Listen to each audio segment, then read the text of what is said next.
Evening, everyone. Welcome to the Town of Naples Budget Committee meeting tonight, Wednesday, January 22nd, 6 o'clock even. Please stand for the Pledge of Allegiance. Pledge allegiance to the flag of the United States of America and to the republic for which it stands, one nation, under God, indivisible, with liberty and justice for all.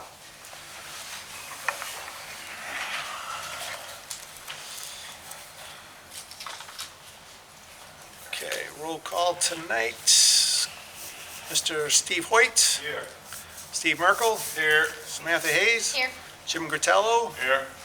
Bob Karen's here. Colin Brackett will be out tonight. From the town is Patricia Crisco and Jason Rogers. Thank you for attending. Need a motion to approve the minutes dated January 15th, 2025, please, not 4. I'll make a motion to approve the minutes. Motion made Second. and second. Any discussion? All in favor, please? Aye. Aye. Opposed? 5-0. Going to move into old business. Anyone have any old business to bring beforehand?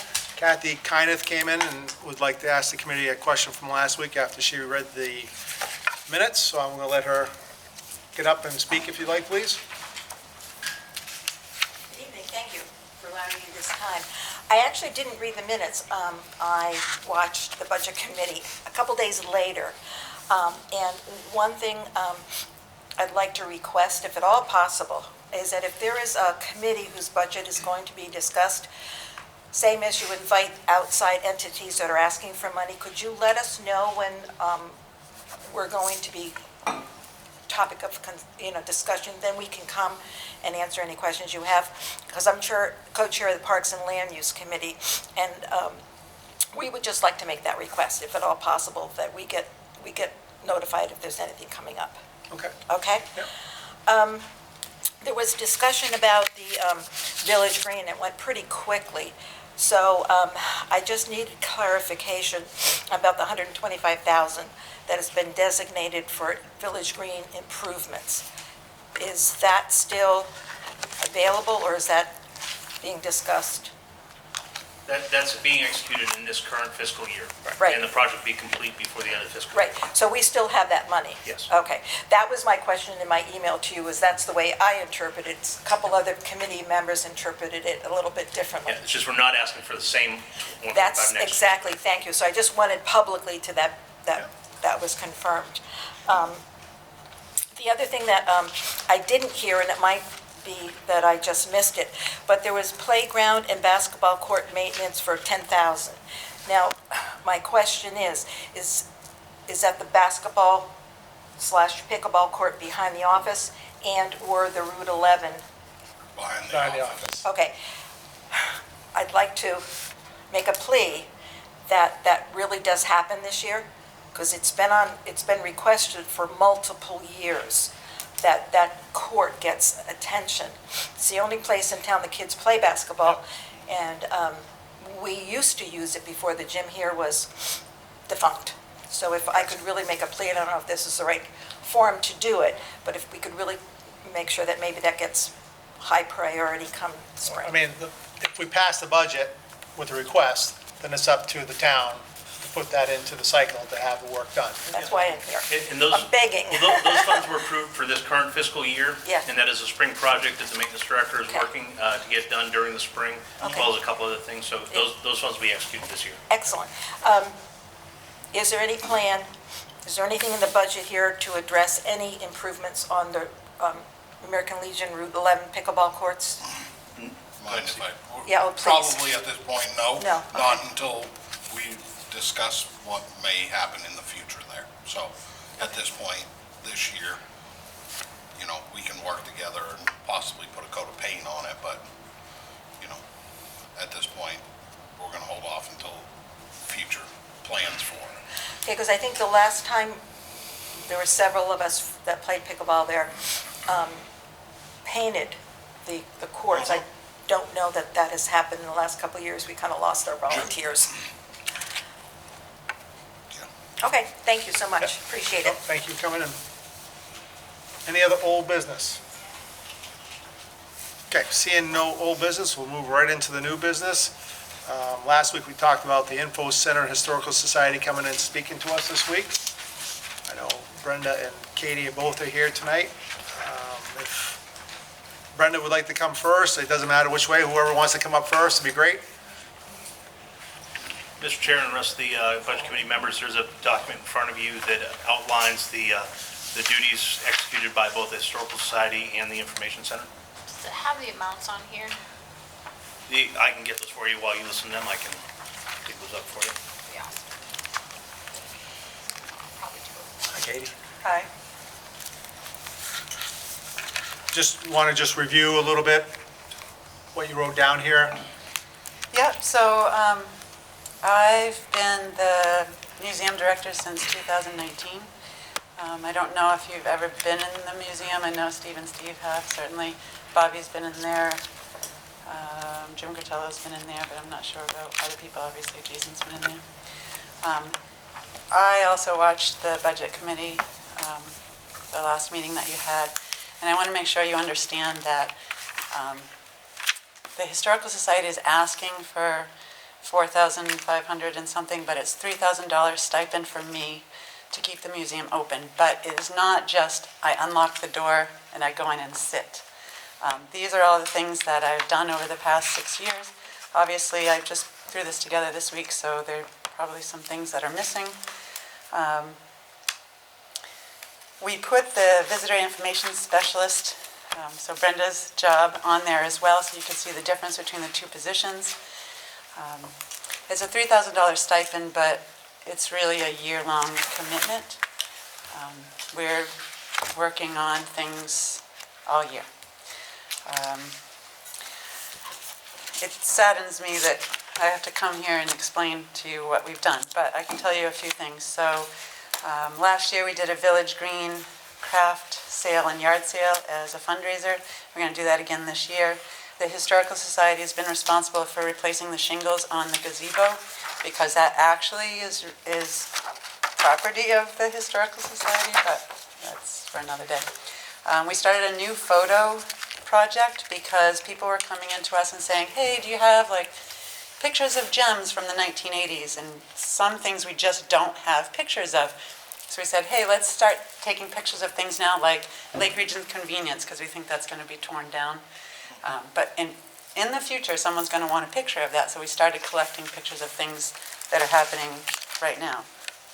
We provide volunteer hours for kids at the high school if they need any volunteer service hours. So we provide that for them. We started a membership plan to raise money for the museum. We've done a haunted museum one year for Halloween. We actually, Brenda and I together created the cemetery committee and we appointed Kathy as the president a few years ago. We're working on fixing up the jail. Actually, Cole Watson has done a lot of work with Ken Norton this year with that. This year we're starting an oral history project, so we're going to start recording older people in town, asking them certain questions about things around town and putting that to film. We are working on having kids from Crooked River Elementary School come in to the museum for a field trip this spring. We've started a scholarship for kids from Lake Region High School. We ended up painting the floor, different sections of the floor in the museum. I was on the Eads Falls Dam Committee. You have the list there of all the other things. What are your questions? Just let everyone know too the hours that it's open, please. Yep, so it's open as long as someone's in the building. So if Brenda's there by herself, she opens it if people come in. Yep. I'm there 3 days a week. So last summer I was there Monday, Wednesday, Friday. We've experimented with a lot of different things. Last year I was there Monday, Tuesday, Wednesday. We've shifted, so this coming summer I believe I'm going to be there Wednesday, Thursday, Friday. I'm there 10 to 4. We've experimented with being open on Saturdays. We've experimented with being open till 6 o'clock. It doesn't seem like there's a huge rush of people coming in the evenings or on Saturdays either, so these are our hours. These are the hours of both the visitation center and... No, she has separate hours, Okay. but I'm there Wednesday, These are the Thursday, museum- Friday, These museum hours. 10 to 4, yeah. Yep. Yeah. From when to when? What? 10 to 4. No, I'm from When school gets out, middle of June to, till the last week in August, Okay. when school starts again, yeah.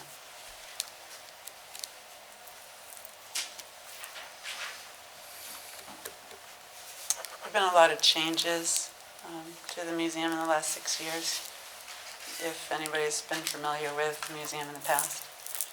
If you haven't been in there, I really encourage you to go in. I probably wouldn't be standing here if some of you would come in and visit. So, Any other questions for Katie? so you said you're gonna interview old people? yeah. What's the age limit, 65 and above?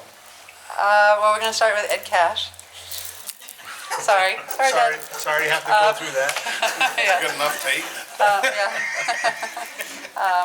There's a lot of people we would like to interview. I know we've talked about interviewing not Dana, but Blair Watson, maybe Clint Plummer. I'd love to get in touch with Peter Hathaway. He has some good stories too. Yeah. Interesting. Yeah, we just got a donation actually of a new class picture, 1947, 7th grade, and Peter Hathaway's in the picture. So I really need to talk to him about that. Nice. So, to answer the question for the Historical Society, they're categorized as an outside agency. So as a community group, and they're looking for $4,600 this year. Right. That's a decrease of $3,160 from last year. And again, this is more of a donation. It's not part of an operating budget for the town. Right. Well, last year, the biggest push was they wanted to really work on the back jail. The jail, yeah, we're working on that. Yep. Looks good. Okay. Any other questions? No asked? Nope. Okay. Katie, thank you very much. Thank you. Appreciate it. Thanks. Hi, Hi, Brenda? I'm Brenda, if anybody doesn't know me. And I've been involved in the Information Center for probably 20 years, quite a long time, in and out, but mostly keeping it going. I've always been open 5 days a week since we went to the new building. Usually, I fluctuate a little bit. Sometimes, some years it changes. I used to be open half a day Saturday too, and nobody comes in. Just, I don't know, people shift what they want to do. When they come to town, they just want to get settled in, and then they come out during the week. But when they come in on the weekends, they don't think about coming down to the museum, or unless they have to get a boat sticker or a license, then they just do that and that's it. So, it's sad days, it really isn't, there's no traffic. We've tried it. Katie did it just 2 years ago. She was there, and I told her not to, but she sat there every day, and nobody came in all summer. Because it was in print, so you really can't change and say, I'm not going to do that once it's in print. So, this year it may have to change a little bit because of the food pantries are so congested. People have complained there's no place to park for them, and they can't get into the information center very easily.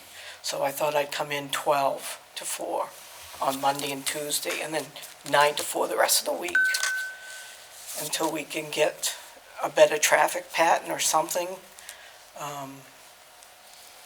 And I frankly don't feel really comfortable being there in the building alone. With some of the people, they come very early and wait in line, and they come in, and I'm uncomfortable because some of them are, everybody knows who I'm talking about, and I don't feel safe there. So I don't want to be alone. And the budget for the information center, that's under TIF projects. Right. It's $10,040 requested for this up-and-coming fiscal year. Last year's budget was $11,630. Major reason for the decrease was last year we had a line in there for a new computer. Their other one was, I think, over 10 years old. And it was refurbished at that. Yeah, so we upgraded that this year. And there was a small increase of $210, and that was due to a 2.5% COLA increase in wage, as well as participation in paid family medical leave. Okay. I probably will stick with the same program as Memorial Day to Labor Day for the summer. If that's, if I came in earlier, it would be just like maybe Thursday or Friday, half a days, maybe to get it ready and clean and get all my stock and stuff like that. But it's usually very quiet until you, but I'd be willing to open earlier if you want me to, because I don't work at the school. This year I retired. But I did find this nice picture in our collection. It's a causeway with Gus Bove, and he's got an information bureau open on the causeway back in like 1940. That's a good picture. It's quite a tradition. So, and that's him out front, so I think that's pretty cool. Any questions or? Any questions for Brenda at all? We do have enough traffic in there that having Katie and I both sometimes isn't even enough. When Ken comes in, we make him take people around. When somebody comes in, they're reminiscing, they want to go back, they want to talk. Some people are in there over an hour. You talk a little, then you leave them alone, then they come back, and you spend a lot of time with people, and they really appreciate the attention and hospitality. But they leave with a smile, so that's important to keep that. A lot of history in that. There is, and it takes more than one person to run that, honestly. And the people that are coming in are locals? We have More both. than likely locals, not so much the tourists. No, I have a lot of tourists that come in. People send them up from the, I email the bed and breakfast, Lake House Inn and all them, let them know if there's any events going on. I let everybody know to come down to the Village Green if there's, for the concerts and stuff. I do a lot of emails and things, but I get a good mix of everyone. Right. You'd be surprised how many locals still haven't come in. Our signs that we just got on the end of the building that you can see from 302 was a good help. People look when they drive by, they look back up toward the green and they see that sign, ooh, and it just says museum. So that's an eye catcher, and the yellow ones, the lawn ones we made 2 years ago, those were really helpful. So it's hard when you don't have 302 frontage to get people to see when they're going by. There's so much to look at. Not a lot of signage down on the causeway either, where people just come in and park, you know. You can't afford to look anyway, you have to watch out for pedestrians. It's true, that's very I true. mean, you really can't be reading signs No, you when you really go through the can't. causeway, not if you're smart. Any other So- questions, Brenda? I mean, I get letters, I got one this winter from a lady thanking me for the hospitality at the museum. It was wonderful, it was a beautiful area. She was on that tour bus that caused a little commotion. And she made her own card too. Yeah, That's a handmade card, yeah, that's I mean, nice. she just loved it, and there was 40 people on that bus. Nice. And she took the time to do this. I mean, she said it was late, but she still did it. I thought that, I get stuff like that often. It's nice. And is there any revenue that comes in? Hmm? Is there any revenue that comes in? I can't sell stuff in there. No.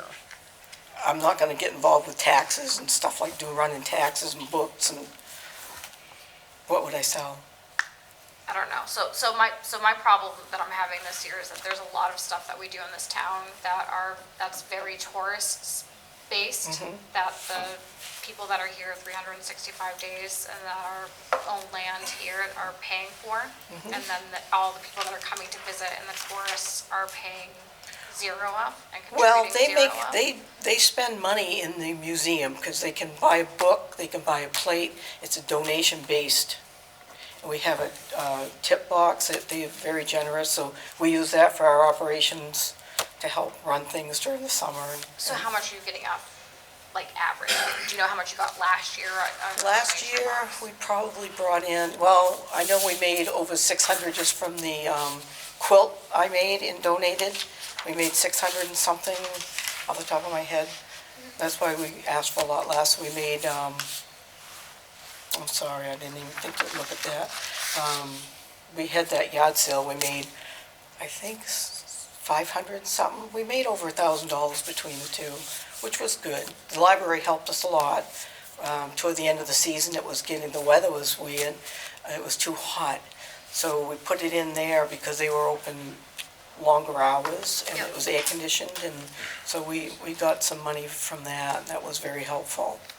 Okay. So, but And I'm just asking because it's almost 15 grand between just the two just between Well, the two a of lot you? of mine's not, you're not paying me a lot of money. I only get $17 an hour, and nobody has to do anything or bother with Right, it. but I it's do almost 9,000 for Yeah, but I mean- 500 hours for just, for the workers' week. comp. That's the first time since John Hawley came, he put me on that. Plus Before workers' I comp. was, That's not including the workers' comp. Right. That's just, I don't know about Information that. I staff only get wages, $17 an hour. You can do the math and see how much I get.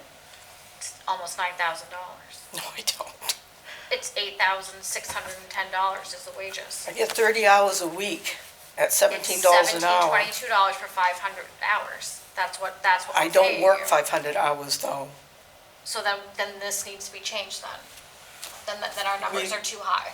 John Hawley always left it there so that if you wanted me in longer, I was supposed to start, I was gonna carry out through October. My husband's had cancer for 4 years. I have not been able to do that. I can't Okay, depend on Then our that. numbers are wrong. You then- probably then could we go need to get- some lower, yeah. Different numbers, Yeah. so we're getting an Honestly, accurate budget good. here, because it says here that that's what you're getting, and so that's putting us at almost $15,000 between just the two of you, so. That's why we're saying yeah. if you're both in the same building, if you're not open weekends, if we're We not need to having a both bunch be of there because residents in, then- she does special projects for people when they call and they ask her to look up. We do a lot of research. She's in there doing all the things that people ask us to help with genealogy, dig out things. She had to do a whole program for the guy on the River Queen. He was doing, going up the river back through the locks again. So she had to develop a whole written oral program for that. And you can't just do that in 10 minutes. It took a long time. Why did she have to do that? Because he asked, and we did it. But that's a pictures. private enterprise that makes money. We do that for a lot of people when they ask us. We ask for a donation. If we get it, we're lucky, but Did you get a donation from that? I don't believe so. so it's- We try to It accommodate sounds like those people. are great ways to be getting money in for your organization, and we're missing Well, out on and then they throw back at us, opportunities to do that, and then they but then say, we're asking- okay, but what do I say when they say to me, well, why should I give you any money when we pay taxes here? We're already paying you to be there. well, it would be less of a I burden know, on all I the know. taxpayers that aren't. You can't make them understand that. Are you saying that we should charge people for the research that we do in the Historical Society? If you're doing it for specific entities that are asking you to do specific projects, Wait a then minute. you could be asking for I just certain want to make sure I donations. clarify.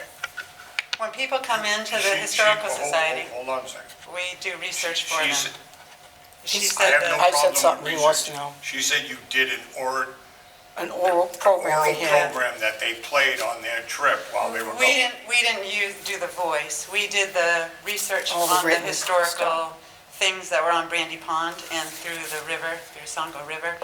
Then he paid for someone to record that. Yeah, And it's sorry, a okay. narrative that Okay, runs no, that's when the different. boat goes down through the river. Okay, It's a narrative that's that plays. No, I'm just trying to make you So understand No, I we get it. did a the lot of research stuff for that it. we We did do. the research Okay, for it. that's for different. Brian. Sorry, I didn't mean to No, imply that's that. fine. But there are things like that that go on all the time. People ask us for stuff. and- Yep. Right, so based on the conversation that just happened, I'll adjust the hours to 330 hours based on a 30-hour work week for 11 weeks. Yep. And I'll adjust the math and we'll revisit those numbers when we come to the vote portion. Perfect. Thank you. Any other questions? Thank you, Brenda. Appreciate it. May I make a comment?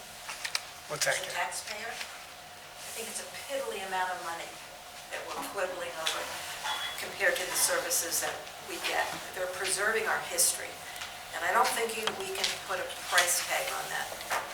But you need to understand that we're looking at, as a whole, millions of dollars, and you need to add up everything as a whole. You can't look at specific things. You're gonna see very shortly, when these ladies come up and I ask them, okay, you're gonna be asking for $1,000 for paper, but then he's asking for $3,000 in papers, and then Marine's asking for 1,000, and Fire's asking for 1,000, and then I'm gonna say to them, why are you all asking for $10,000 for paper as a whole? If we're all asking for something a little here and a little here and a little there, it becomes a really big deal. And we have people that are barely hanging on. We have people that are only bringing in SSI. We have people that are living paycheck to paycheck that cannot afford for us to be walking around and throwing money out like we are a thriving town. We are not a thriving town. We are barely surviving. So we have to make the adjustments where we can make the adjustments. And that's why I'm sitting here. That's why I got voted in, so we can make the adjustments where we can. And I'm not saying shut them down. I'm just saying, if we can make a little adjustment here and a little adjustment there, then that's what we need to do. And we just figured out that she wasn't at the money that she was at. And so we have to make the adjustment. And I appreciate that, Samantha, I really do. I appreciate each and every one of you that are willing to give your time to make sure that the town is, and you're doing your due diligence, I do appreciate that. I'm just saying that as one person sitting here, knowing what value I feel as a taxpayer they have, I want to be able to state that I think that we need to cut our budget, we need to worry about our pennies, but I just feel that the value that we get out of what these two ladies have provided from the town, I don't think you can put a price on, and that's all I really wanted to say. Thank you. Appreciate it. All right, Jason, let's move into review and budget requests for departments. All right, so first one we're going to look at tonight is, I did have one resident just dial into the meeting.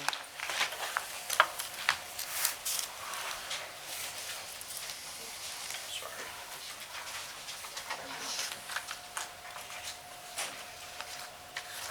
All right, so first budget item we're going to talk about tonight is the admin budget, which consists of the town manager, my assistant, as well as the finance department.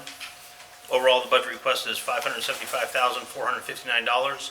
Overall, the budget went up $54,050 from the previous year. Notable increases were salaries went up by $15,596. Main reason for this is I have opted out of the medical plan and chosen pay in lieu benefits. That was just back in December.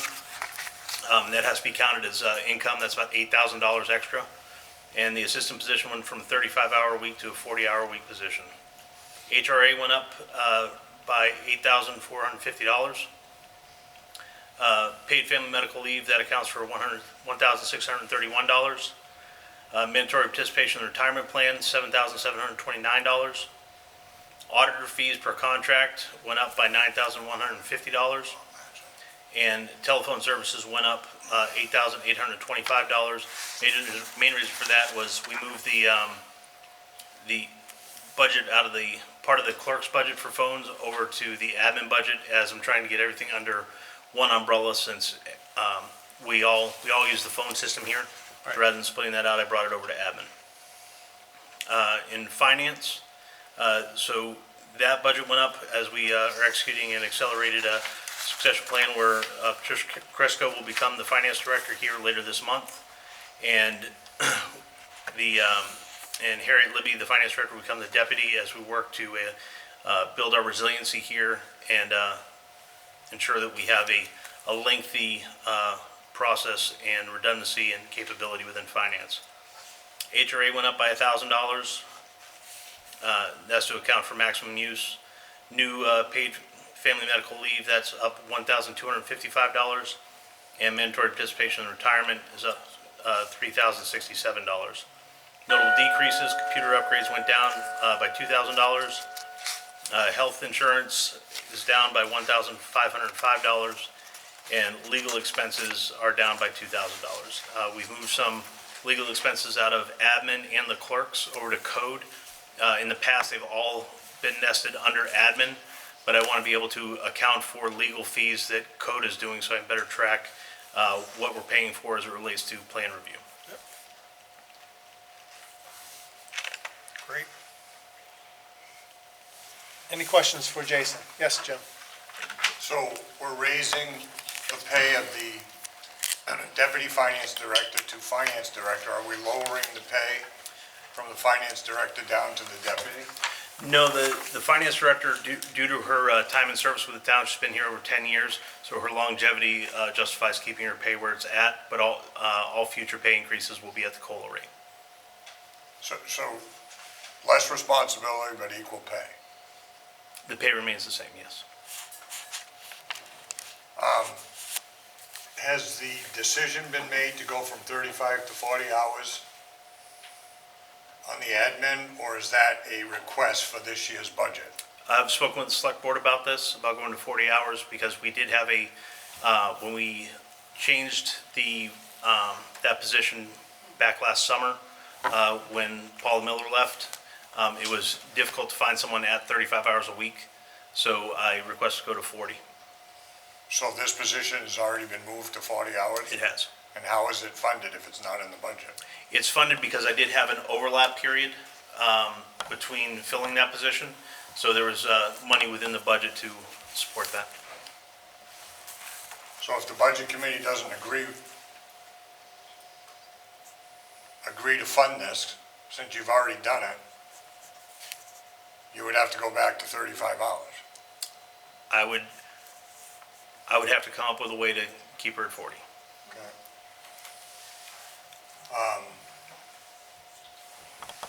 We already talked about this once, about fully funding the retirement at the 5%. So that still is an option for us to graduate into that fully fund. Yeah, I mean, you've just jumped in and said we got to do it at 5%, but we could work our way there over the next 3-year period. It's not something that's urgent, that there's not enough money in that fund to move it all to 5% in one fell swoop. It's not a matter of the money in the fund, it's a matter of executing the fund contract that was entered into back in 2022. There are IRS implications if we're not participating at what we signed, at what we agreed to. By identifying the error, which was that we were not fully participating as the contract states, we were able to identify a remedy, which was by the next budget season, fully fund and participate as directed by our contract. So that's why I'm saying we move to that full 5% now. The challenge is, even if we if we said, all right, let's contribute up to 5%, as some people were doing, there's a time value of money cost to the employee for not participating every year. You know, every month they're not participating, that's money they're not contributing towards their retirement. And it's a cost we're gonna have to absorb regardless. So we don't have an option, as I understand it, in talking with the plan manager, to incrementally say participate at 1 or 2% because the contract says we're supposed to be at 5. So the employee is being forced to participate at 5%? They are.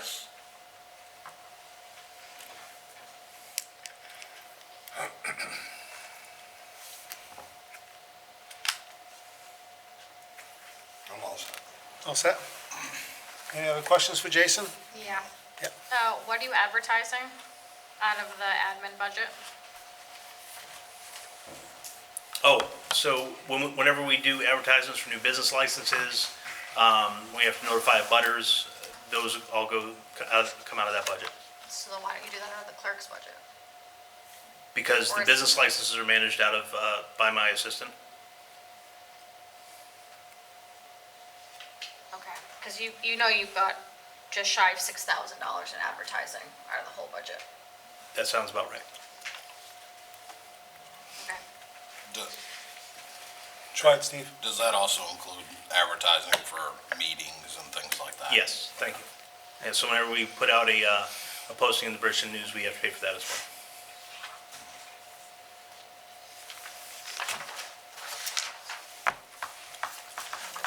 Bridgeton News, yeah, publication. 5,800. Yeah, so when we print the town report, depending on how many copies we print, that's what that principally goes towards. Okay. When we do a mailer, it comes out of the clerk's budget, mail it to the town for election or what have you. So if it's voting related, yes.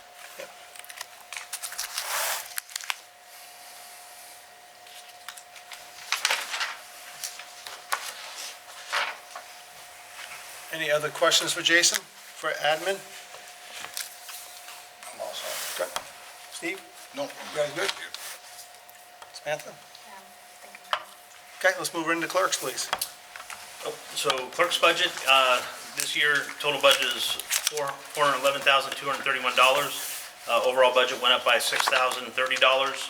Notable increases were, salaries went up by $9,740. One of the clerks did opt out for pay in lieu of benefits. That was the main driver for the increase. The rest of the employees are 2.5% proposed COLA increase. Healthcare went up by $1,136. The new paid family medical leave is up by $2,305. Dental and life went up by $988. Postage up by $1,000. This to account for the increase in postage costs since last year. Retirement went up by $2,502. Again, that's for mandatory participation in the retirement plan. Notable decreases, the telephone budget went down, as mentioned, those dollars were moved over to the admin budget. The legal expenses went down by $3,000. We moved $3,000 of their legal budget over to code. Consumable supplies went down by $4,500. And that was looking at what we used in previous years. We think that's appropriate going into next year. And then membership dues went down by $240 because a couple of those membership line items were actually under admin and not the clerks.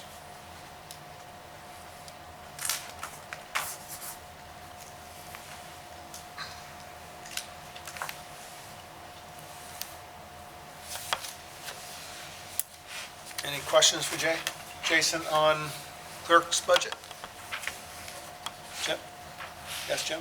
I have a lot. Okay, And if anyone else wants to go first. go ahead. I mean, I can take the smaller things first if you want. Consumable supplies. You're at $9,000 as a total. You need $9,000 for consumable supplies? Yes. So that's everything from the special envelopes we need for, or the envelopes we need for our mailers for taxes, our mailers for certified mail, the setup fees for various events that we have going on. We use just about every nickel of that looking at last year's budget. And non-consumables at $4,500? Yep, so non-consumables, those are those semi-durable goods that you can get a couple years out of, not pens and paper. But if we have a shredder that goes, we'd use that money to buy that. If there's a receipt printer or something that failed, we'd go to that. You can use that for office furniture, if you need a new chair, things to that effect. $17,000 in printing? Yeah, so printing services get pretty pricey. Are you just looking at the clerks? No, this is total. You're at it, you're Yeah, at I'm trying to figure it, yeah. No, but I just wanted to make sure, I was like, Yeah, yeah. the numbers aren't matching mine, so. Yeah, no, Just add them all this is a together. whole, I'm just trying to figure it out. They weren't matching mine either. I'm just making No, sure. this is a whole. I This is a whole. definitely lost. So when I didn't want to look stupid, so I didn't say anything. like tax bills, twice a year, we send those out. Those are sent through a clearinghouse, and that comes through that, and that's pretty hefty price. And then $17,700 for postage. No, so the tax bills get processed through a third-party company. But then you have $17,700 as a That- whole for postage. We're That- asking as a whole. That is about right. Yeah, so anytime, Hey, can I speak? Yeah, if you can come up to the podium. Michelle, come up to the podium, please. Yeah, it was just quick. So anytime we have to send out notices for 30-day lien notices or for closure notices, those all have to go certified, and each mailer right now is $9.64, and that's at the discounted rate with the Pitney Bowes machine that we have serviced with the rate. It would be over $10 normally. Yeah. But each certified mailer that I send out, which is required by law, is $9.64, and a lot of it comes from that, unfortunately. Okay. Yeah, Thank you. yeah. And you're budgeting $35,000 to Drummond. Yes, That's a lot. there is, so every, That's more than a retainer. so when every time we have to call them about a property, either clearing a lien, to anything regarding a property research, we've spent quite a bit in legal fees. Property research. So when someone's going to clear, like, if we have someone that's doing a quitclaim deed because their property's been liened and we're gonna clear the lien, they have to clear and make sure that no other prior liens are existing. Title search. That's part of their job, yeah. So they assist in drafting the quitclaim deed that has to be submitted to county deeds.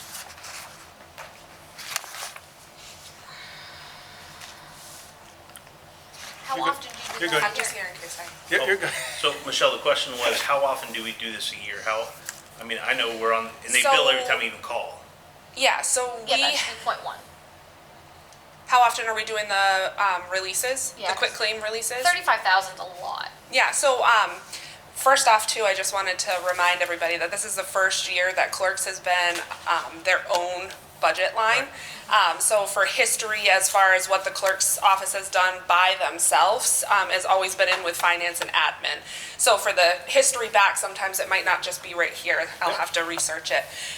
But the municipal quick claim releases, we had dug into a lot of the properties that haven't paid taxes, more recent this year than in years past. And we have gotten them on payment plans and they've been paid off. I want to say even in just the last couple of months, we've had them draft roughly a dozen municipal quitclaim deeds, and those have several book and pages of liens that are at the registry.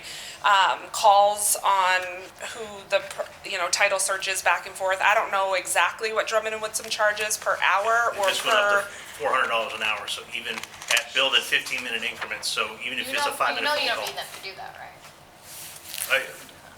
We most certainly, Good. So we do them, so out of prudence, we contact the attorneys to ensure that a thorough search has been done, so that there's some insurance with having the attorneys do it. Because once they come to us and say, we've done the search, here's paperwork, their stamp is on it, that they've done the work. And that's also, it's a fine line between the tax collector and the treasurer as well, which was my other reason of last year with the push of having a help. Because the searches and all of that, I mean, there are towns that have a specific tax collector that is also the treasurer that can do all of that and do all of the research. But to exhaust that time into it on top of the other duties that we do up front, it's another job in itself. So at this point, the municipal quitclaim drafts go out to Drummond and Woodson to make sure, A, they're done correctly, and B, that we are indeed transferring them back to the correct ownership at the time, because there are times we're dealing with deaths and who's the heir and who was left the, I'm not an attorney. Yeah. Yeah. Yep, no probate court, yep. All right, make sure Ben does it. I've been dealing with Not Ben, Amy. and Alex. I don't know Alex. Make sure Ben does it. Not Amy. She's too expensive. Jim?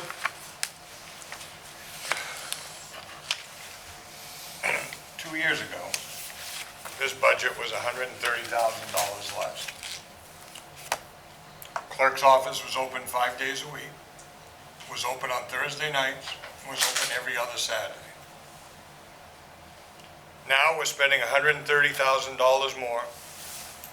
Clerk's office is only open 4 days a week, no longer open on Thursday nights, only open on every other Saturday from Memorial Day to Labor Day.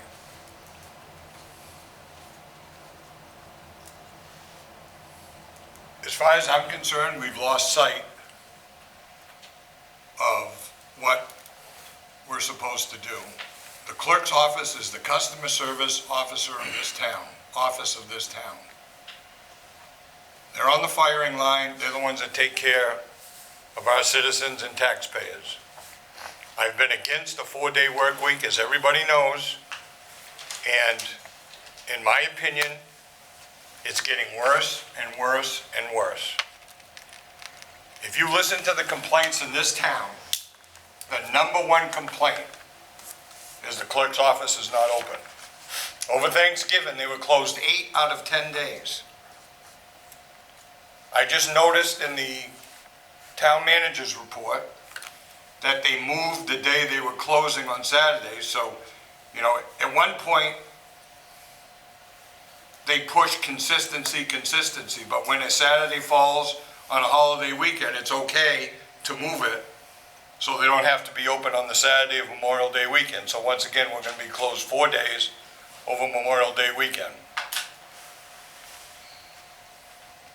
I have a huge problem with a $130,000 increase over 2 years, and we're open less hours, we're providing less of a service. Now, I just received a phone call yesterday, and I need clarification on this. I was told that mooring applications are no longer going to be done by the clerk's office, that the harbor master or the Marine Patrol is going to do mooring applications because the clerk's office is too busy. That is maybe 20% correct. So Is the clerk's office going to do mooring applications? yes.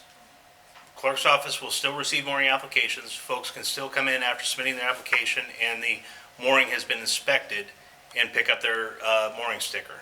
What is changing is the harbor master is going to actually, there's a program that he uses called Mooring Info.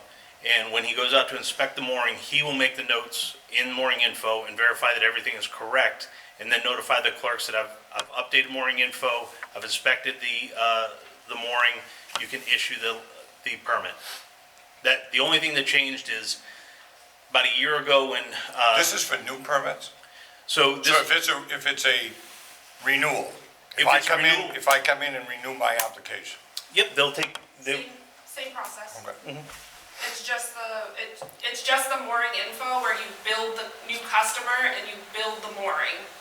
It's a mooring info, it's a whole nother system that's utilized. Okay. But the process isn't changing for customers coming in here. They fill out their application, they give it here, we collect their payment, and we issue their mooring sticker. Right. That part is not Okay, changing. yeah, thank you. So I guess I don't understand if we went from 3 to 4 people, which 2 years ago we only had 3, now we have 4 in the office. I don't understand why 2 people can't work on Monday and 2 people can't work on Friday, so we provide the service that the taxpayers and the citizens deserve in the town, number one. Number 2, I don't understand why there's this, and I don't know the right word to use, so I'm going to use the word attitude. I don't understand why customer service doesn't come first. Now, let's go one step further. I'm under the impression now that the new personnel policy pays for lunch breaks. yes, it's paid lunch break, The entire building or just the clerk's office? the entire staff. Why are we paying, if you have 4 people in the clerk's office, somebody can go to lunch at 11:30, we still have 3 working. Somebody can go to lunch at 12, we still have 3 working. Somebody can go to lunch at 12:30, we have 3 working. Somebody can go to lunch at 1, we have 3 working. Why is it necessary to pay the entire staff for their lunch? Which takes, at the end of the day, it takes a half an hour off customer service, because you can open longer if somebody takes a half an hour lunch break versus paying them all lunch, so your 8-hour window is a lot less.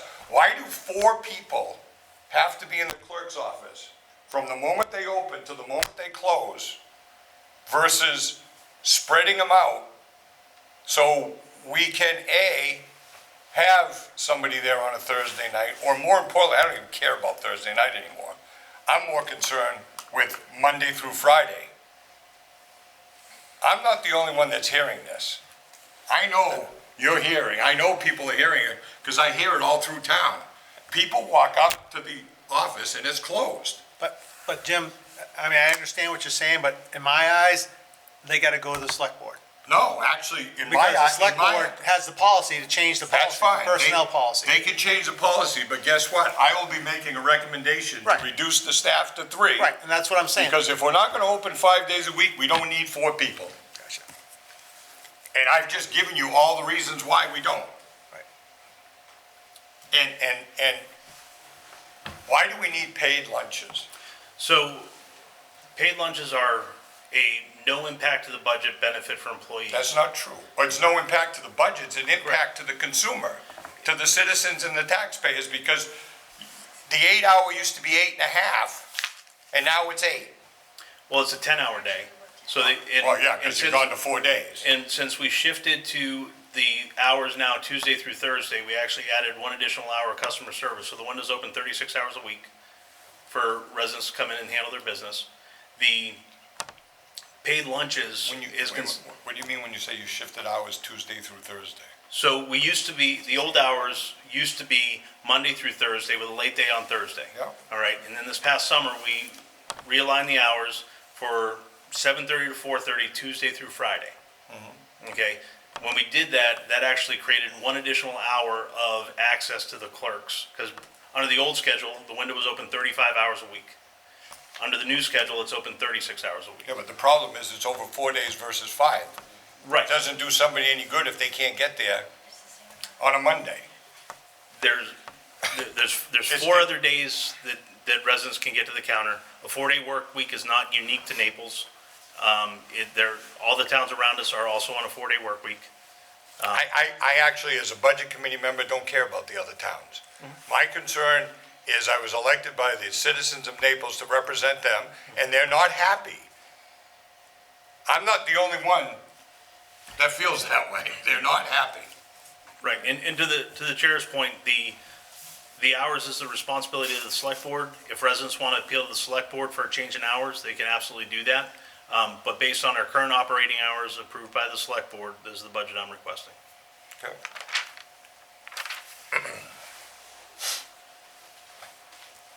Sorry, I have one more question. Oh, Jim, go ahead. Sorry, Samantha. It's okay. Point of clarification, on the paid lunch, is that just a town office thing, or is that all municipal employees? That's all employees. All right, thank you. Samantha? Sorry, I forgot to ask you guys this. At the end, the registry and then the overtime required filings at the registry. The filing at the registry. Michelle, if you come up Hang there on, and make Michelle, this- yep. I mean, great, but if Jason can answer the question first, I'd like to keep you out of it. Thank you. Everything should go through the town manager, okay? Unless he can't answer the question, we can use you as a backdrop, Love it, Bob. okay? Yes. Thanks. Not trying to shut you out. No, that's But- fine. So if you can restate the question for me, What's that? what was the question again? The required filings overtime at the county registry of deeds and required filings for at 8,500? Which line item are you on? Right towards Second page, the near end. the end. Yep, 0295 950 and the last three. This is- Oh, required filings of Cumberland County deeds. Yeah, so I will ask Michelle to Okay. answer. So you were absolutely correct in getting up, Michelle. They already knew that ahead of time, yeah. just so me you too. know. As soon as you were like Jason, I was like, I know No. a little No. about a lot, so. Anytime we record a lien at the registry, it's $19 per page. The Right, second so- page is $2 so am I per. assuming that Drummond's just not, they're drafting it, but you're filing it? We're Is that- filing is them that all. what's happening? Yeah. Okay, And we actually, are you physically driving to Portland to record them? so I just drive to Portland once or twice a year. I send and that's just for, leaning the property. When I'm doing any discharges cost the $19 to release as well. Those are being mailed in. But I have to physically deliver when I place a lien on the property, so. Why aren't you doing it online? Why aren't you recording online with Simple File? We don't do that. I was never trained to do that. I didn't even know you could file them online. I mean, all the towns make appointments with the Cumberland County Registry of Deeds and go bring them in. Oh. I mean, I just drop them off. I'm not there. Oh, because it says 150 hours of overtime. Nope, the 150 hours of overtime is because we are hourly. Last year we were two different things, two different lines. Overtime is What's the 150 overtime? so anytime we have elections or anything like that, we go over our 40 hours throughout the year. Well, it just says required filing. It says required filings at the Cumberland County Registry of notes are Deeds. just I apologize. The notes are You. just. That copy. Yes, so the note, sorry. I was like, Apologize for the He confusion. just has Just a copy. It's just Yeah. copy and Oh. paste. Yeah, so the note Has nothing got to do copied with down. the registry. No, okay. that's just why I'm general like, overtime. that's why I said, are you physically driving down to Portland to record them? Because that's, mine No, says the overtime required has nothing to filings. do with the registry. Got it, All the- okay. Apologize for the confusion. Thank you. That makes total Appreciate sense now. Okay, you're welcome. I want your copy and paste. Whenever I add a Couple line, errors. it happens. Couple errors tonight already. What's going on? I can't wait until we start talking about the Well, dog in the that- water. That's why it's a budget process, is where we iron these things out. Any other questions for Jason regarding the clerk's budget? Proposed budget. Steve? I'm good. Seeing no other, we'll move into the code enforcement, please. All right, so planning and code, total budget this year is $394,549. This is up by $119,450. Reasons for notable increases: salaries went up by $82,038. This was the onboarding of a full-time planner. When we contracted planning out to North Star Planning, it came out of the TIF budget at $75,000 a year.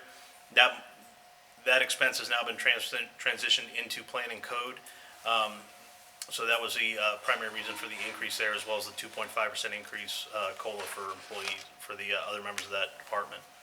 Health insurance went up by $8,150. Again, this is attributed to the fact that we had a onboarding of a new staff member.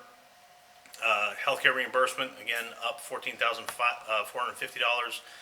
That's associated with the onboarding of a new employee and full accounting of the HRA expense. Retirement is up $594. Many of the employees were already participating at 5%. So that's why it was a marginal increase there compared to other departments. Advertising went up by $1,500. This wasn't something that was, the last time it was accounted for was in 21 and 22. It was left out of the 23 and 24 budgets, and 25 for that matter. So we're bringing that back in as, in talking with the planner, the number of advertisements going out are increasing. So I wanted to make sure that we had the funds available to support that. Legal services went up by $5,000. Again, this was the move of $2,000 out of my budget and $3,000 out of the clerk's budget to account for legal expenses incurred by the Plans and Code Office. Vehicle fuel up by $750. Having a second code enforcement on board now for just over a year. In the amount of time that he's out and around the town, we've issued over 500 permits this year. That includes a lot of traffic on the roads, plus we're using we encourage the use of the town vehicles when going to things like training out of town rather than using a personal vehicle. So that's why I've asked for some additional funds there. Postage up $700. Again, this wasn't something that was accounted for in the last 3 budget seasons, last accounted for in 21 and 22, but I think it's appropriate that we account for postage. We have modified our mailing machine. That's the Pitney Bowes machine that Michelle was referring to. And we're now accounting for each department when they send a mailing. So we've only started doing that since November. So I don't have a full year's worth of data to fully understand what each department is mailing out. But by next year's budget, we'll have a good idea of what each department's mailing, and I can tweak the budget then. Printing went up by $800. Again, not something accounted for in 23, 24, 25. But they are incurring some printing costs, so I want to make sure that we have the funds to cover that. Notable decreases: computer services and contracts went down by $1,250. This was part of transition to that flat fee with our IT company rather than the a la carte service that we've had in previous years. And then computer upgrades went down by $800 as they are not going to need computer upgrades next year.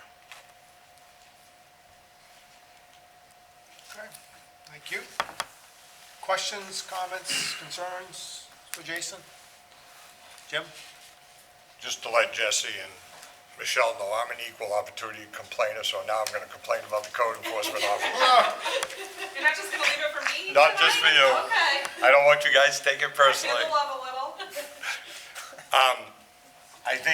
I think this department is the second most customer service department in the town. People come in, they need questions on permits, they need questions on projects. We now have 2 code enforcement officers since we did 2 years ago. I see absolutely no reason why one code enforcement, I don't think I made myself clear earlier. I am not against a 4-day work week at all. What I'm against is everyone taking the same day off. We can have the clerk's office open 5 days a week, and everyone can still work a 4-day work week. 2 of them work on Monday, 2 of them work on Friday. And same thing with the code enforcement office. One code enforcement officer can work on Monday, one can work on Friday, and we provide 5 days worth of customer service, but yet all our employees have a 4-day work week. That's the issue that I'm struggling with.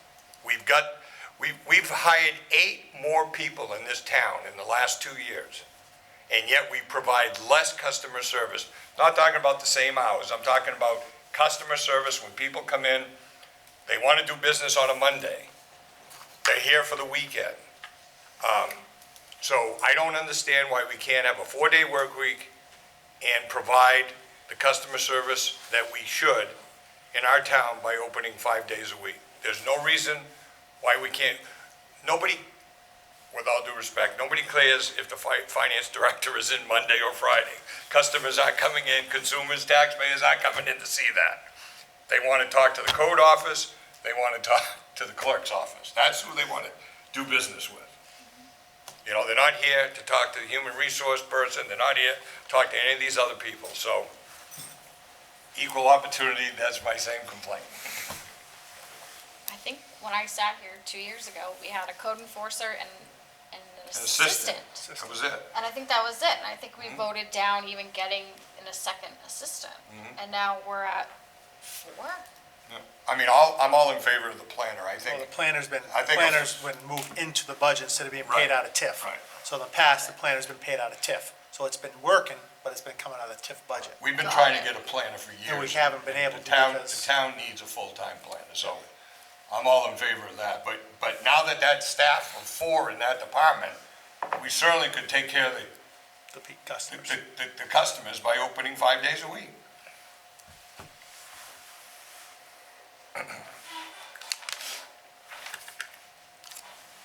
Samantha, any questions for Jason? No. Steve and Steve? Good. That concludes the topics that we were scheduled to cover this evening. Yep, hang on 1 second. Steve, go ahead. I asked for, I think, one of the first meetings, revenue. What would the revenue on this, I guess would be all of the departments, be as far as the department being self-supportive off their revenue? Do you have a ballpark number? So I can get you, in a couple weeks, we'll be going over revenues, but I can get you a ballpark number.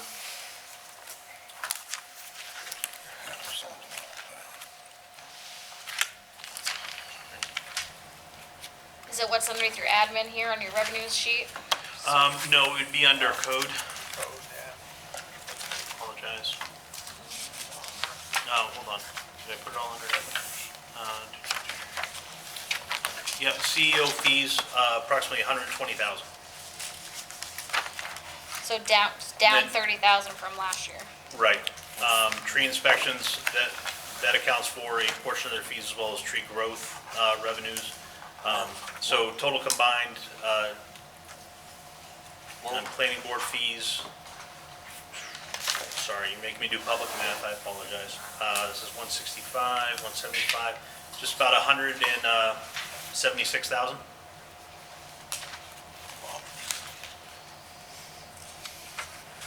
Mr. Chair, you got a comment to your left? Sorry, I didn't see it. Sorry, Jason, so you're saying we're down 30,000 even with 500 permits? So this is just projected revenues. So with the study that came out, the homelessness study that came out, as well as the state numbers that project, that gave a projection. Again, it's just a mathematical projection. It's forecasting, and no one can predict the future exactly. So we don't have a number for the 500 permit fees that we've issued already this year. For last calendar year, I could get that by the next meeting if you'd like. I'm just curious. Yep. So again, with revenues, it's forecasting, and I don't want to over forecast Sure. revenues. Right. Because when we fall short, that impacts the budget, that Gotta impacts. be conservative. Yep. Yep. Yes, you want to come up, please? Sure. Thank you. Kathy Tombrelli, municipal planner. I'd just like to comment on the revenue. That's something that in other towns that I've kind of projected annually to see what's coming in for permits versus what salaries are and what the costs are. You're never going to offset it completely. No, right. However, fees for subdivisions, fees for that, I'm not talking, you don't really want to hit like building permits for residents to build their garage. But when you have developers come in, we can take a look at those fees and see if we're offsetting, at least taking care of the advertisement costs. So when you see advertisement in the budget, that should be offset by the fees that we're charging the developers. So those types of analysis, I've only been here for 4 months when I get it, but I can certainly look at it and start looking at what we should be doing for the fee schedule as far as subdivision review fees, site plan review fees, advertisement, to make sure we're at least covering some of the costs. And if I can address the offset, that's how it comes with the total budget. When Thank you, I Kathy. subtract the expenses from the projected revenues, that's where the revenues get accounted for. Rather than say, instead of, when I say I need $15,000 for advertising in the admin budget, I'm also looking at potential revenues, and I'm saying, all right, well, I think I'm gonna get $15,000 in revenues for advertising. That's where that number offsets. So I couldn't, if I was to go into their budget and say, well, I don't need to budget any money for advertising because it's all gonna be offset. It's a one-for-one swap. I can't predict that because I don't know what I'm gonna take in revenues. If I have a revenue shortfall, then I've at least budgeted for it in the department to cover costs. Okay. Thank you. Any other questions for Jason tonight? That was it for me. Good. Jim, good? Okay. Seeing none, looks like we'll meet back here next week, on the 29th, 6 PM. We'll be covering fire, marine safety, and animal control next week. Yep, perfect. So with that being said, at 7:08 tonight, appreciate you showing up, thank you. I'd entertain a motion for adjournment. So motion. Motion made, second. All in favor? Aye. Thank you very much.